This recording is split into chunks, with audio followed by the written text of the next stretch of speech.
Aloha aina, ano ai, velina kako. Welcome to Free Hawaii News, brought to you by the Koani Foundation, presenting Hawaiian perspectives on a broad range of topics and issues affecting the Hawaiian Islands, the Pacific, and the world. Your hosts for Free Hawaii News are Leon Kaulahau-Siu, musician, composer, diplomat, and political analyst, and Hinaleimoana Wong, Kumu filmmaker, cultural and Hawaiian language preservationist, and community leader. And now, Free Hawaii News. Ano ai me ke aloha ia kākoa paoloa e ko Hawaiʻi nei pai aina puni. Mahalo anui ko kākou hui ana o wau no keia o kumuhina. Aloha, and my name is Leon Kaulahau-Siu, and we welcome you to this episode of Free Hawaii News. January of every year marks the overthrow of the Hawaiian Kingdom government. It was 133 years ago on January 17th that Queen Liliuokalani was illegally overthrown by insurgents from the United States. To observe that event, each year Kalahui, Hawaii holds an Onipa Peace March. From the Mauna Ala Royal Mausoleum in Nu'uanu to Iolani Palace, marchers gather to mark that momentous day that changed Hawaii's history. This year, the Onipa Peace March will be held on Friday, January 16th. For more, we go now to one of the march's coordinators, Healani Sonora Pale. Aloha, Healani. Mahalo, Leon. Thank you. I'm happy to be here today. Give us a rundown of the agenda for the day, please, starting with what happens at Mauna Ala at 8 a.m., the starting point of the march. The rundown is basically the Mauna Ala gates will be opened early, from what we hear. But we usually start about 8 o'clock when the Queen's Court enters Mauna Ala, and that will signal that everyone can come in after. The Queen's Court will do the formal ceremony and ho'okupu at the tomb, and then all the schools can follow. We depart Mauna Ala at 9:30, and the route is about 1.8 miles. It's all downhill. It's really a nice walk, but there is a trolley, of course, for the kupuna. We arrive at Iolani Palace in the front gates at about 10:30, 10:45. There will be an opportunity for schools to do protocol.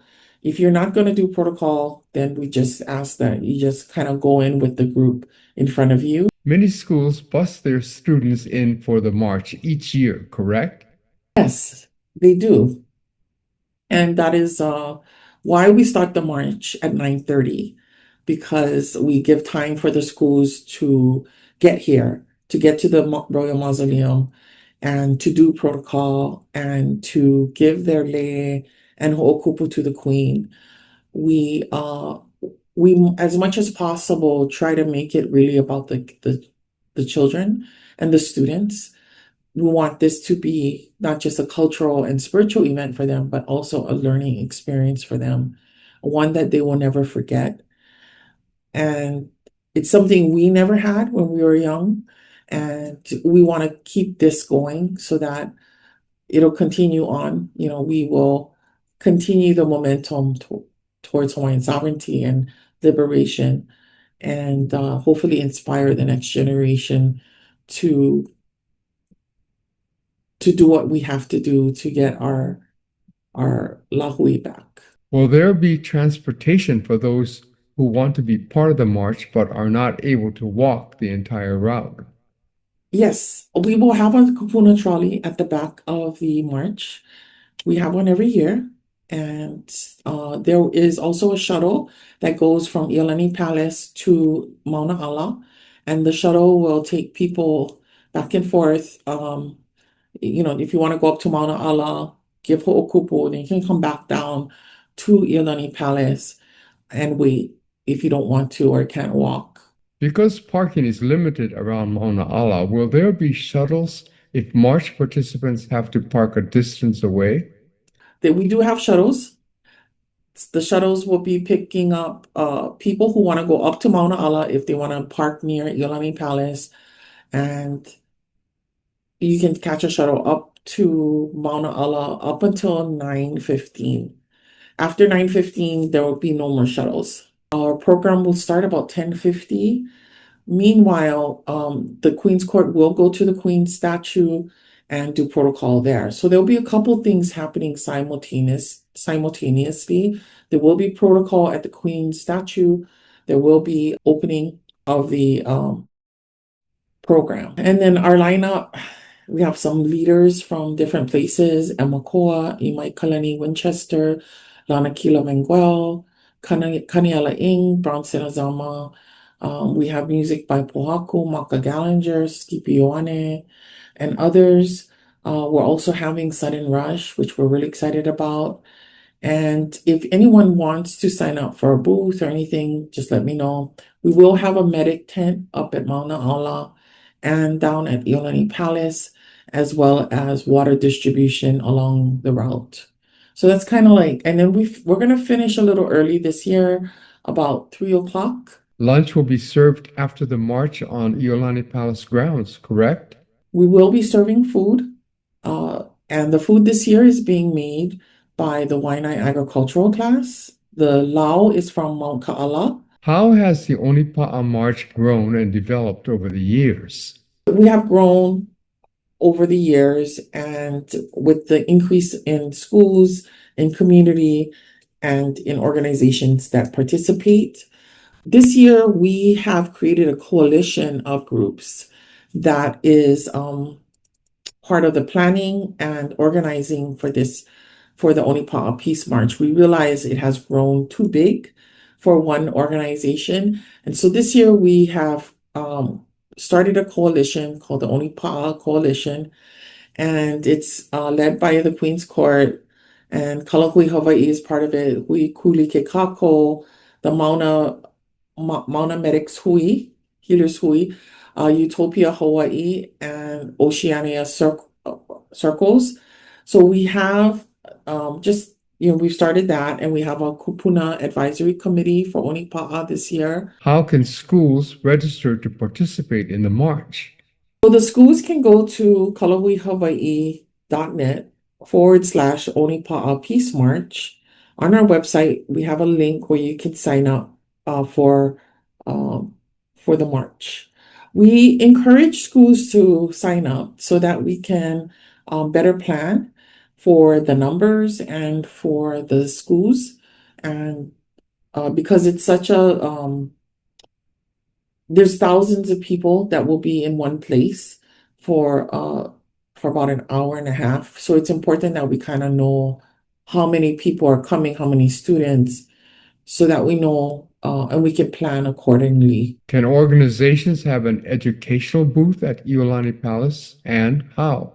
Yes, you can sign up for a booth, and you can sign up at our website, kalahuihawaii.net/Onipa'a Peace March. There's a link on that site where you can sign up for a free educational booth. However, in our signups, we do say that your booth has to align with the mission of Hawaiian empowerment or Hawaiian liberation or Hawaiian sovereignty, the protection of iwi kupuna. It has to align with Hawaiian empowerment. And so we want to make sure that we get groups that come that support our work for Hawaiian liberation. And we also, we have environmental groups like Sierra Club Hawaii that come every year.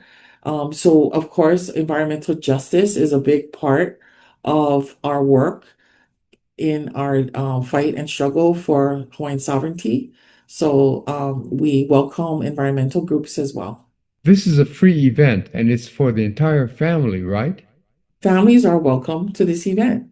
We welcome everyone. Schools, we welcome groups, we welcome communities and visitors. This is a peaceful event, and we want to stress that this event is about remembering and about honoring our past and hopefully bringing our people together to navigate a better future. What do you want participants to take away and remember from being a part of history that day? We want participants to leave this event feeling empowered, inspired, and feeling motivated to work for a better Hawaii for our lahui and feeling part of our lahui. We want that experience of marching with thousands of other um, Kanaka and supporters and allies and residents and visitors who all believe and support Hawaiian sovereignty. We want everyone to feel part of that momentum, part of that movement. And I think that is one of the important parts of this march. Many of us that have organized this march over the years are part of the Hawaiian sovereignty movement, have been part of this movement, which is a peaceful movement for justice. And we want to stress that to our next generation. The Queen believed in kapo aloha, in peace. And that's the way forward, is through that path, a peaceful path. And so the Onipa Peace March is really symbolic of how we are going to move forward and navigate the future. Mahalo nui, He Alani. Welcome to this segment of the Pacific Way. And this is the opportunity where both Leon and myself, we get to share not only our experiences in the Pacific, but our thoughts and our intimations about our relationship to the greater Pacific. Remembering that we in Hawaii, we are a part, we're an integral part of the Pacific, otherwise regarded as the Moana Nui Akea. Leon, where have you been in the past year when it comes to the Pacific? I actually visited the Pacific 5 times or 5 different places this past year, and passing actually 2 or 3 more times passing through a hub like in Fiji. But so was in the Pacific quite a bit, and it was a very, very, I would say, a happy experience because you really feel at home, even though many of the people I didn't know, and the places were a little bit different. But the thing is, there was a spirit there that was very, very much like the old Hawaii that I remember. And and I'm old enough to remember kind of far back. So um but it was very much like, Miloli'i in places that were people were very, very simple and straightforward and unassuming and unpretentious, which is really quite refreshing. Because we in Hawaii, we've gotten to be putting on so much airs, and just basically you have to kind of fit into some kind of a norm of some sort that's quasi-Hawaiian, quasi-American. But there it's pretty straightforward. I mean, yeah, they do have colonial influences, but the people basically are still close to who they really are, close to their roots. Indeed, I agree with you 100%. I can't tell you that those are the same experiences that I've had. And I'm rarely ever envious about anything or anyone, but I'm rather envious of the fact that I was not with you on those trips in and out of the Pacific. Well, I don't necessarily enjoy too much travel now, but to the Pacific, I'll go. And what you said about the Pacific being Hawaii at different points in our history. When you go to Tahiti, Hawaii is like, well, Tahiti is like Hawaii in the 60s, maybe. And when you go to Tonga, there's a combination when you're in town. It's sort of like a modern Maui, but then when you go out to the more rural areas, then it's just like being on Lanai or Molokai. When you go to Tuvalu, oh my goodness. Well, Tuvalu, it is a very humble island, but I can't help but emphasize here that we really truly are reminded how fragile our ecosystems are. And we are a part of the Pacific. Too many of our people have bought into American rhetoric about no global warming. And we see in places like Kiribati and in Tuvalu, where the islands truly are going underwater. The water comes and washes through people's aina. I've seen graves be washed over by the waves. I've seen people's lanai in their homes be inundated with the sea. And it makes me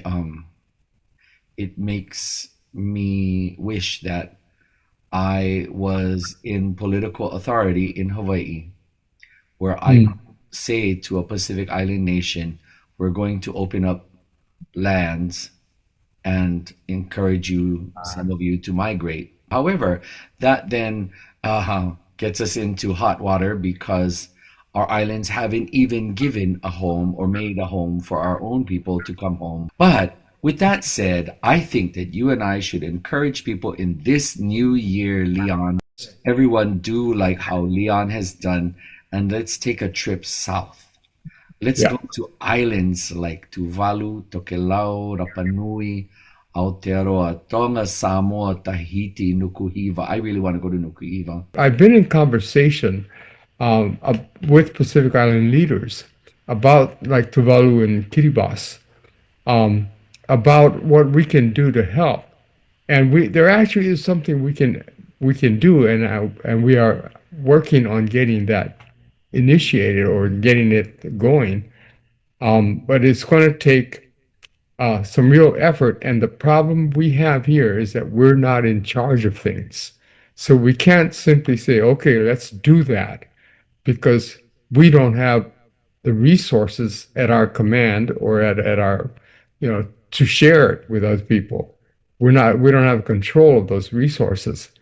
And anyway, but there's some exciting plans that we're talking about. And I think the moment that the Hawaiian Kingdom is able to return and exert its authority over our lands, we'll be able to kokua our friends and neighbors and family from this area of food, from the area of recovery or mitigation against climate change. In those areas, we have resources available that we have here that can be very helpful to people elsewhere. And we have connections. We are a place that is in touch with not just Hawaii, but the rest of the world. We have friendly relations with everybody. And as the Hawaiian Kingdom, we'd be able to actually use that and bring people together. May we also work towards, in this new year of 2026, may we as a community work ourselves towards being far more oriented and seeing our relatives, whether they come from somewhere in Polynesia or Micronesia or Melanesia. May we see our friends and family from those regions of the Pacific as closer to us than farther. Hawaiians have like the rest of Polynesia, it's like we take care of one another. And that, I believe, is the underlying thing that will come forth again. If we weren't under such tension and such strain, if we are allowed to be who we are, then I believe that will come forward. You're watching Free Hawaii News, giving you the Kanaka perspective on issues in Hawaii. For the first time since the August 2023 Maui fires, the Lahaina harbor opened last month with limited commercial boat operations. However, some Lahaina residents have said that it's too early to reopen the harbor, while others are opposed to reopening at all. One of the groups opposed to reopening at this time is Na Wahine Koʻi. To learn more and understand why they opposed reopening, we go to Lahaina, where Na Wahine Koʻi member Emma Koa is standing by. Aloha mai kaua, Emma. Aloha mai kako, Hinam. What is Na Wahine Koʻi, and why are you opposed to Lahaina's harbor being reopened at this time? Wahine Koʻi is comprised of Wahine, Mahu, and Kane that are united on 6 different islands across the Pai'aina. And Wahine Koʻi are basically a bunch of people that got tired of the organizing and felt that it was time for us to move into the mobilizing stage. There were many different things that were happening across the Pai'aina as we started to put the pieces together of perimeter check and emergency preparedness for Ko Hawaii Pai'aina, and we realized that the same issues were popping up in different parts of the Pai'aina that required our attention. And so as Wahine do, since this group originally started as a small gathering, a small halavai of Wahine, we decided to put a plan into motion. So Na Wahine Koʻi is that plan. We stand against the Lahaina harbor being reopened at this time for many different reasons, which include but are not limited to the timing being during Makahiki right now, the community of Lahaina not being fully ready to reopen to tourism, and as these kinds of commercial and tourism activities start to reopen, that is signaling to the greater world that we are ready, which is conflicting with the information coming from the community itself. Could you please explain to our viewers what Makahiki season is and the significance of it in our Hawaiian culture? Makahiki season is a very important time here in Ko Hawaii Pai'aina. It is a time where, for lack of a better word, everything is put to rest. So our crops are harvested right before we go into Makahiki season, and they are preserved and stored for until our next group of big plantings are to come. Emma, please tell us about why Na Wahine Koʻi feels the commercial tour operators that are beginning to operate in the harbor again are disruptive. They are not interested, the vast majority of them, in having genuine conversations with the community. They are under a false facade that the conversations that they are having that are stewarded by the fake state, by the county, by these other entities that do not have the authority to steward our resources, cultural and natural resources as Ko Hawaii Pai'aina. And they think that these surface conversations that they are having and engaging with the illegal occupier are sufficient to resume normal operations, and they're absolutely not. The community has not been consulted in honest, open, authentic ways. The community has not been engaged in honest, open, authentic, transparent ways. And the community has also not been considered in the reopening of the harbor. So all of these things are disruptive. And also the whale watching tours to begin with are disruptive to the marine life, to the relationship that we have with our gods within those areas. They're disruptive and they block off access for our people to those areas. They disrupt the kino lau of our gods. They disrupt the marine life, and all of that trickle down effect, right? From the things that we eat to the things that we utilize in our crafts and our everyday lifestyle. All of these things are affected. Are there Hawaiians that feel that the harbor is considered a sacred place? I know that this is a hard answer for a lot of people to hear, or a hard truth for a lot of people to hear, but all land in Hawaii is considered sacred places to Hawaiians. All of it is sacred, full stop. No is a full sentence.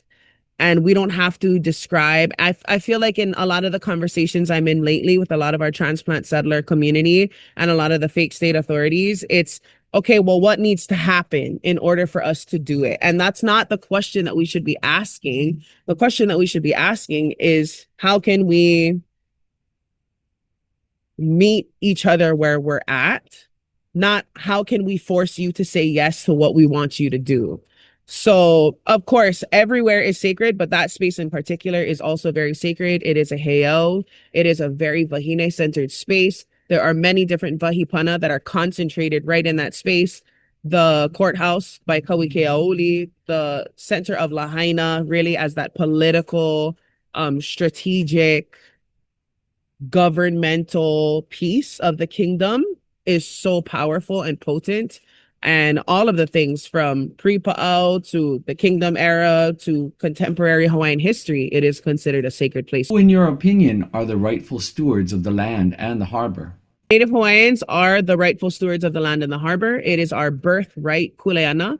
Kuleana meaning privilege, right, and responsibility to be the stewards of ko Hawaiʻi Pai'aina. What effect do you feel outside businesses and tourists who are not familiar with our culture and our ways and our history? What impact do they have on Lahaina and our local residents?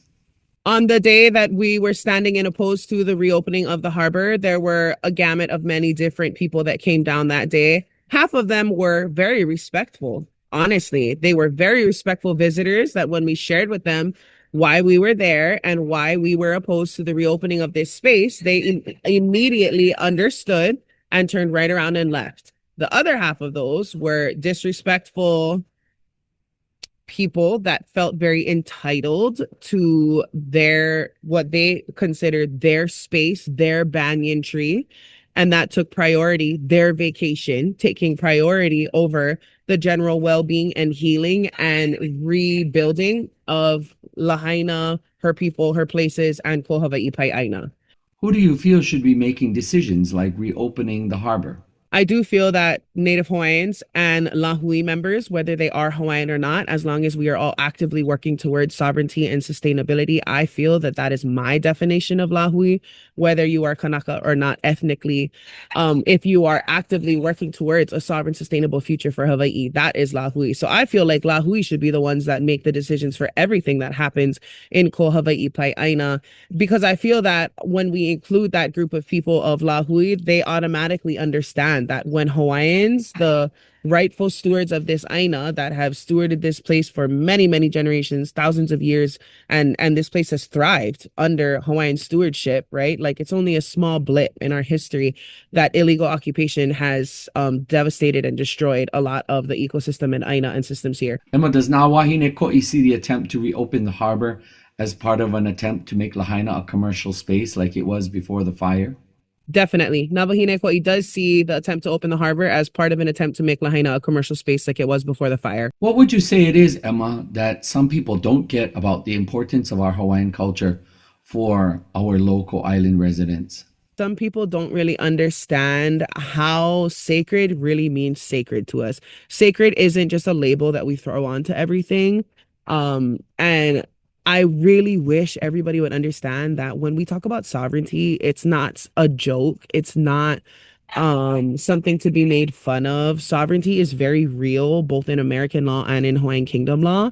And we reenacting our systems within sovereignty, like I was talking about the Ahupua'a living system and the matriarchal system, is very empowering for our people and is one of the ways that we've seen real change, real big change quickly within our communities, both our small community and our Ohana here, and ripple effects throughout the whole Pai'aina. So I think it's very important that people understand that this is the kingdom. This is ko Hawaiʻi Pai'aina. This is the sovereign nation of Hawaii, and we are coming for it all. No leila, mahalo anui ya oe Emma, mahalo anui ka mauhana, a mahalo anui no ka ho'okupa'a ana no ka lahui Kanaka. A long-standing struggle over the U.S. military's use of sacred and stolen Hawaiian lands for war practice has come to a boiling point.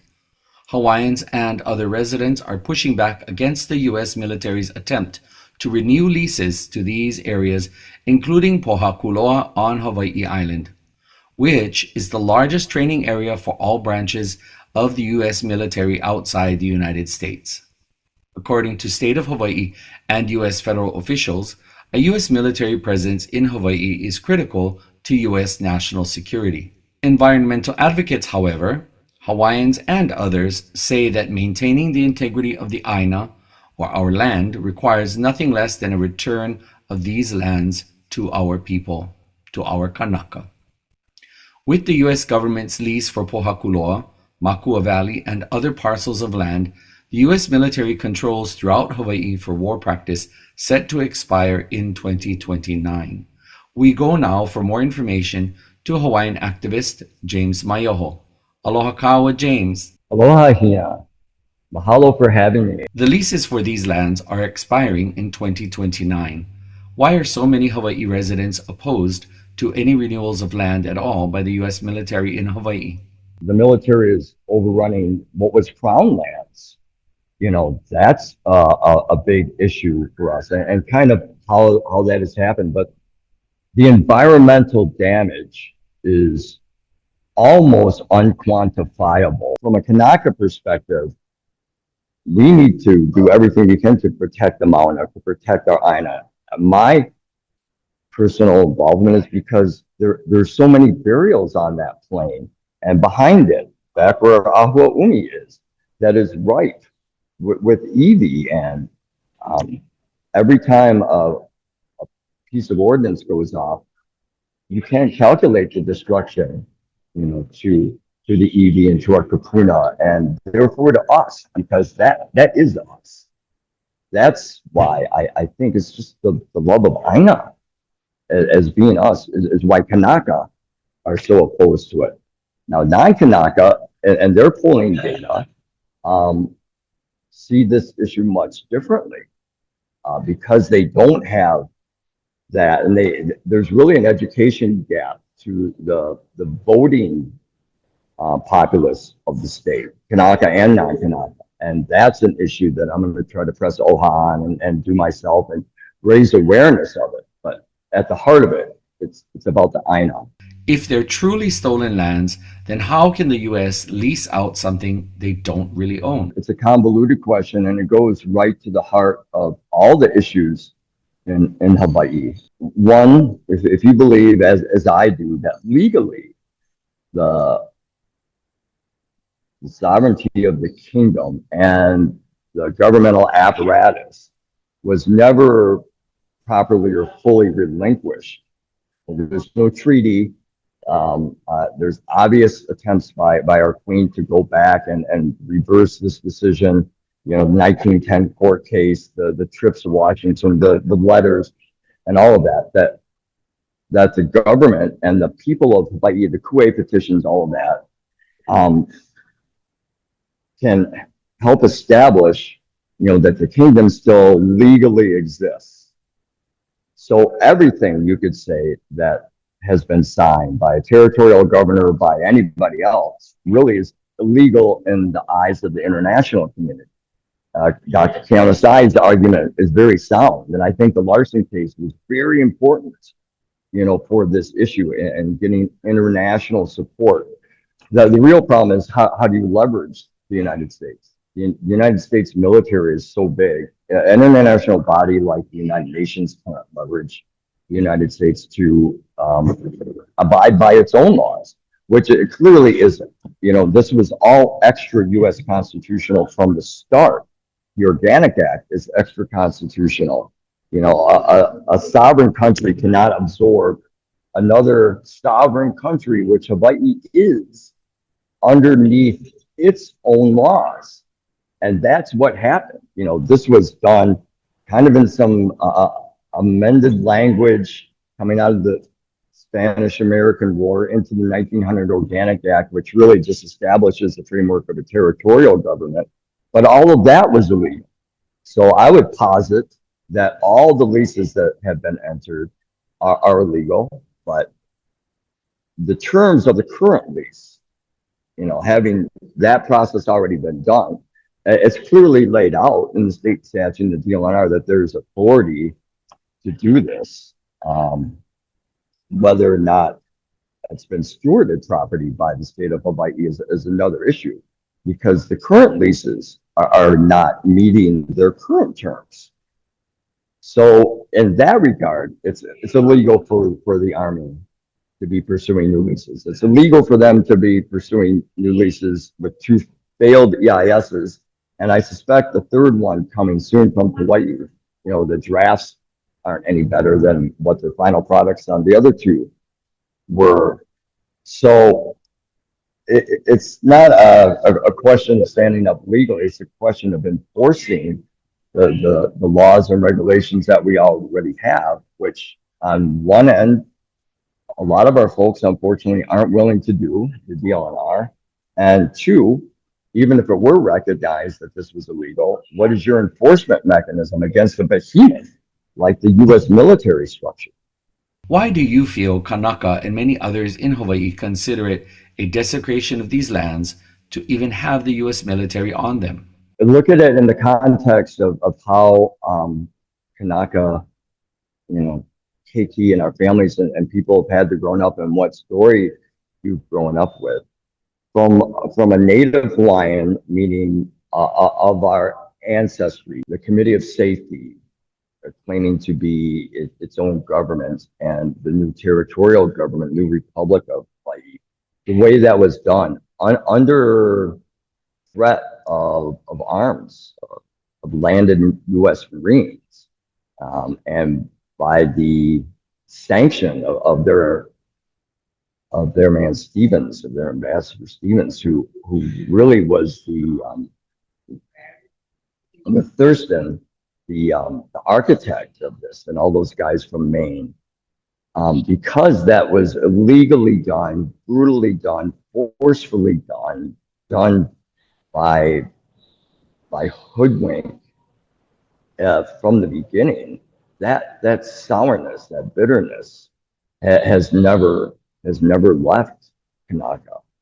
And as you've watched the disparity of how Hawaiian natives, Kanaka, and non-Hawaiian immigrants, industrialists, business people, plantation workers, all of that were treated in the decades coming after that, there was it's very clear historically when you go back and look at this from a 40,000-foot view, that there was absolutely a plan to squelch the culture of Native Hawaiians, of Kanaka, Oiwi.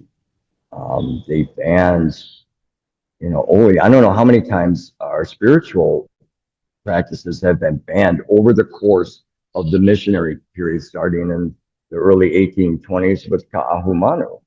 But then as we've migrated towards this, and towards even in the kingdom era, Kalamai, when you get to the Bayonet Constitution and how that was done, and how our king was forced to relinquish power to a very ambitious foreign apparatus, creating a House of Lords, really by vote and not by appointment, really shifted and hamstrung what they wanted to do. And people see this and remember this, and they know that much of the story, that Hawaii really was, I mean, you say stolen, it's not an exaggeration. This was done, by a very small handful of people that were able to work through the Western political system against the interests of the natives here. It's a very obvious that there was a template that's been used in the absorption or takeover of other countries used here. You take away the language, right? You dumb down the populace. You try to force them to assimilate. You condition the keiki through the educational process. So all of the books, all the classroom books and everything were scrubbed or brought in new to condition this narrative of being American. All white Kanaka are kicking and screaming against this. It was really forced on them. And then even our own institutions started to condition with some of this narrative. So from the beginning, I believe that our people just call foul on the legalness of anything to do with a lot of the federal actions here in this state.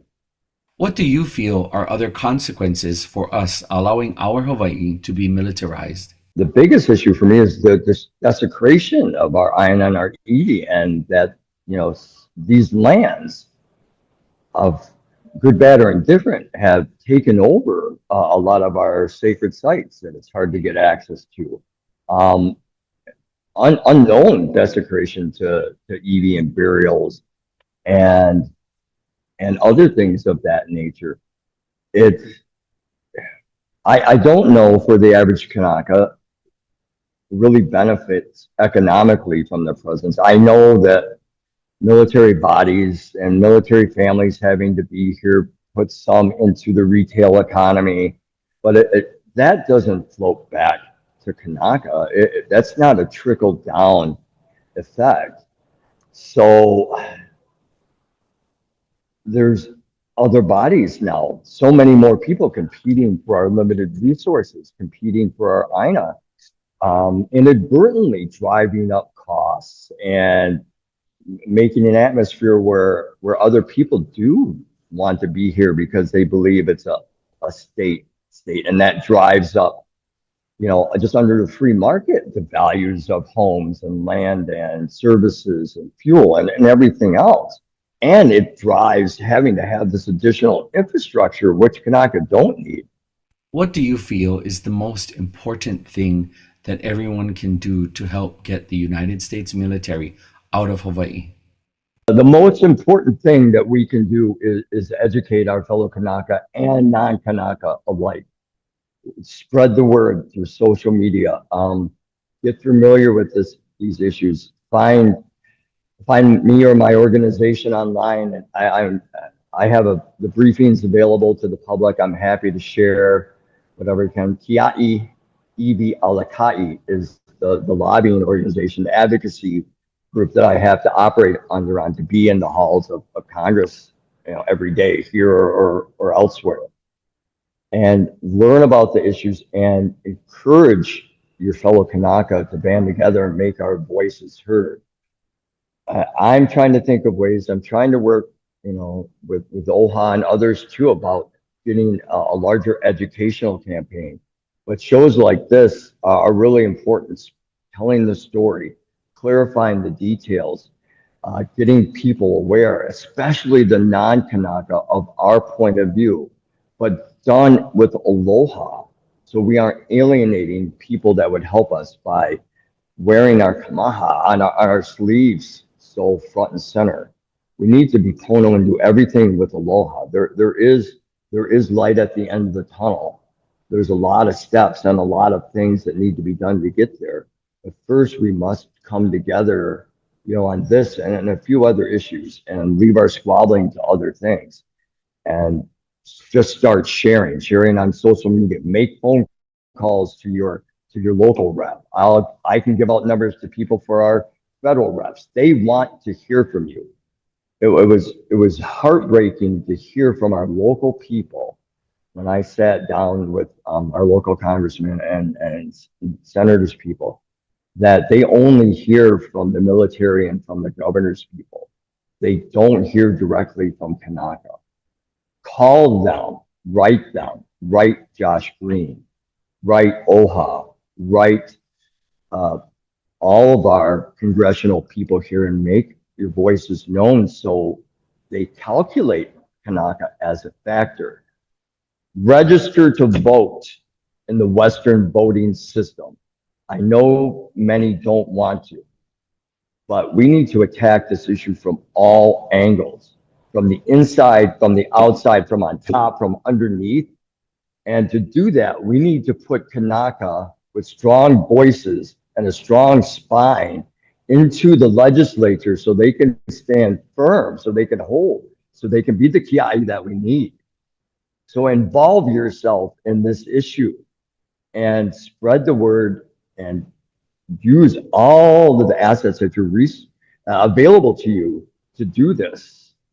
And together, if we can cause big enough stink and put some people in the right places that can start, enacting what our real issues and wants are, then we will be better off in the long run.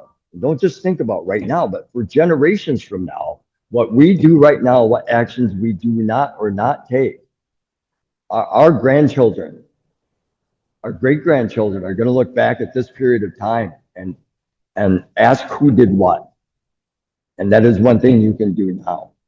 No laila, mahalo anui ya oi James, mahalo anui ke hui ana, ahui ho. Hau'oli makahiki ho. Welcome to the Free Hawaii News Foreign Affairs Report. Today, we're going to review the progress we made over the past year in promoting a free Hawaii in the international arena. We're also going to talk about what's in store for the coming months and on into the future. In 2025, I made 3 trips to the UN in Geneva and 4 trips to the UN in New York. Our purpose, again, is not to try to join the UN or to call out or confront the US. We attend these various UN meetings to have access to and to meet with the diplomats who are gathered there from around the world. We go to share our story and our hopes for a future free Hawaii and to see if they will be willing to help us get there. Over the 25 years of attending meetings at the 2 UN venues, representatives of the Kiwani Foundation, Keaupuni Hawaii, and other Hawaiian patriots have made an impact. With the assistance of several friendly countries, we are now on the verge of seeing several novel initiatives coming forward, each of which will poke holes in the long-standing U.S. narrative and huli, or overturn, the situation in our favor. Last year, I also made 5 trips to the Pacific Islands to talk with those in our own region of Oceania, our Pacific family. In the past, the Pacific leaders were gracious and respectful, but somewhat hesitant about supporting our quest for independence. But last year, 2025, we had some breakthroughs in the Pacific. In March, at a meeting in Pago Pago in American Samoa, nearly 100 leaders from the Pacific Conference of Churches issued a statement of support for Hawaii's independence and committed to actively advocate for us on the global stage. A month later, they also secured from the global church organization, the World Council of Churches, a statement supporting an international review of the political status of Hawaii. In September, in the margins of the Pacific Islands Forum Summit held in the Solomon Islands, we were able to get an indication of intent from the Polynesian Leaders Group, the PLG, to activate an observer status membership for Hawaii in that intergovernmental organization. That was followed up in October with an invitation to attend a PLG senior officials meeting in Tonga, at which time I was seated as the representative of the Hawaiian Kingdom. Then, in December, I attended a series of meetings held in Suva, Fiji. The Polynesian Leaders Group was one of them as an observer member, and notably the Pacific Islands Forum. There, I had talks with the Secretary General about the prospects of gaining the support of that influential forum. The breakthroughs in Geneva, New York, American Samoa, the Solomon Islands, Tonga, and Fiji were years in the making and signify major milestones in raising the cause for a free Hawaii to a whole new level. So what does it mean to us here at home?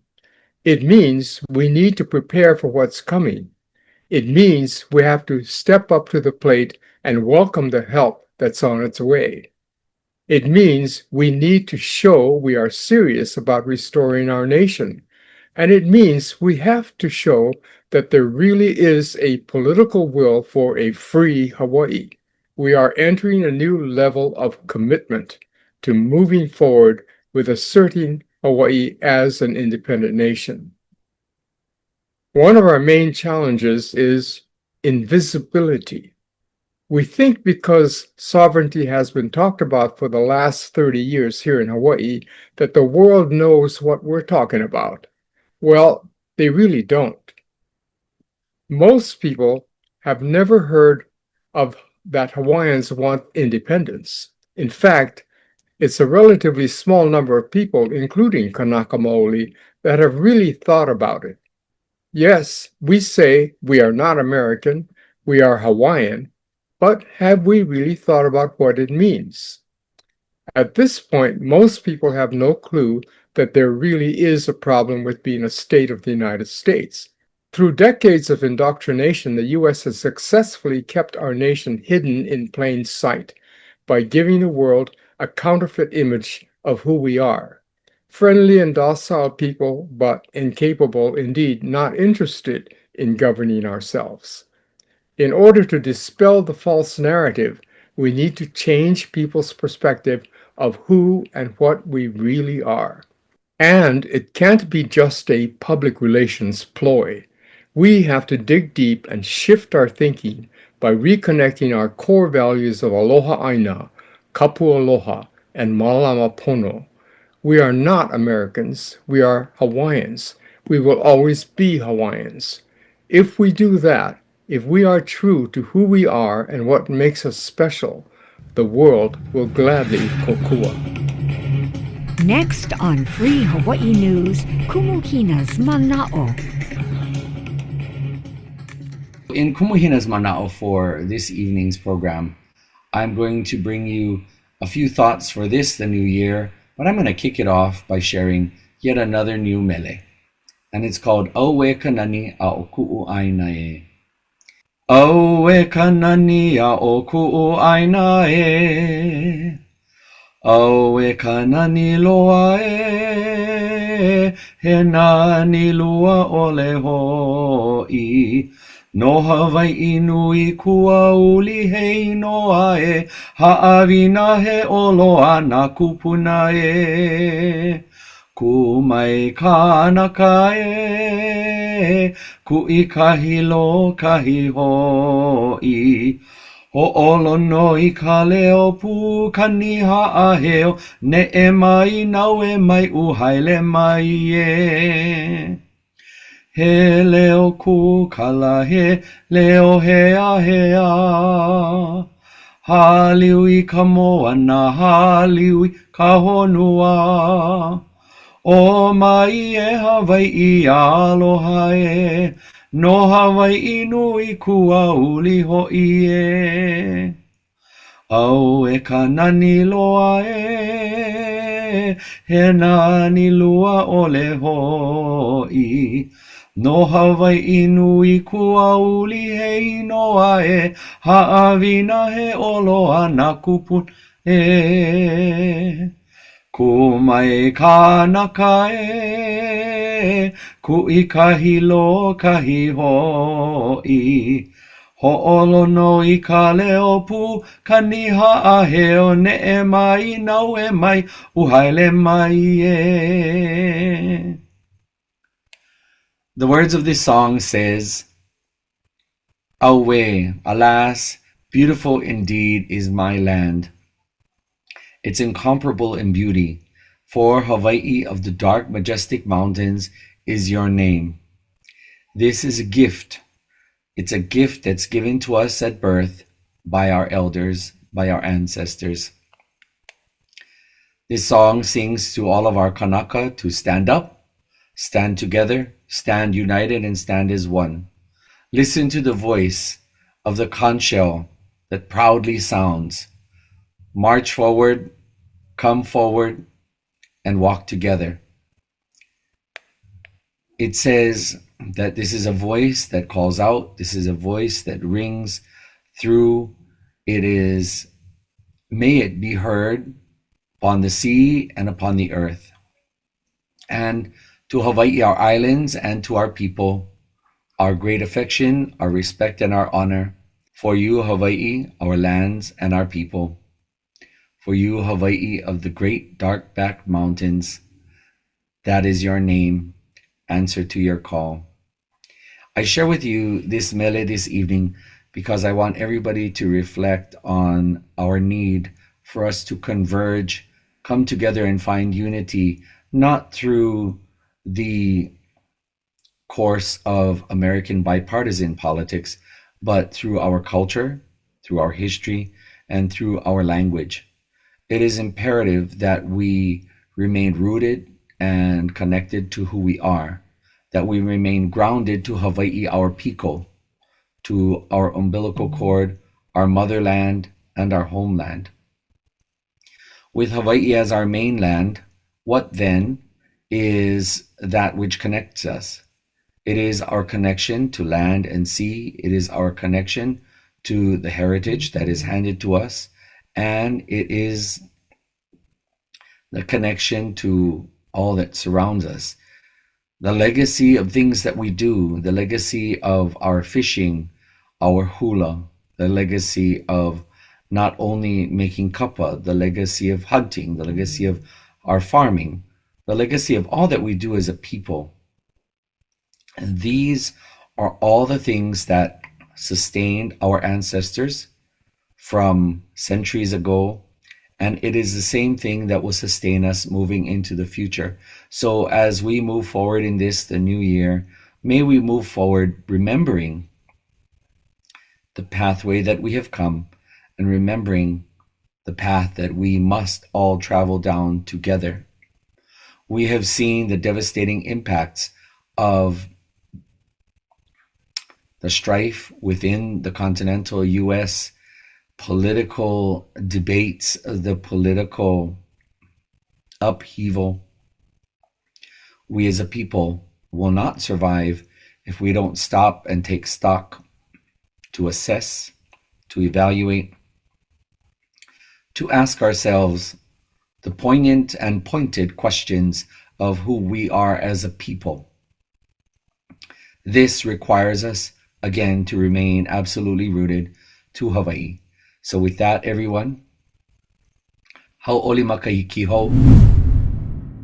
Mahalo nui for joining us for this episode of Free Hawaii News. It's been our pleasure to have you here, and we also want to thank our guests for contributing their mana'o to this wonderful show. Ano leila e nā mamo aloha o ka lā hui. Mahalo ia o kou keia hui ana. A hui ho kākou. Aloha.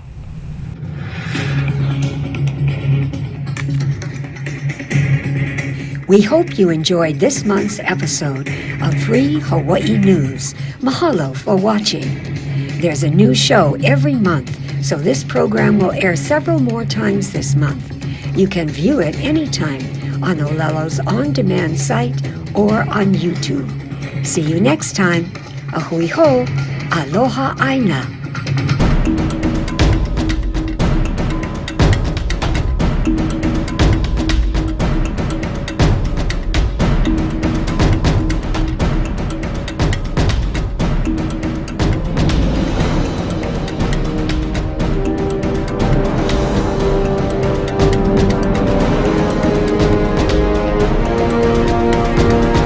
Free Hawaii Broadcasting Network.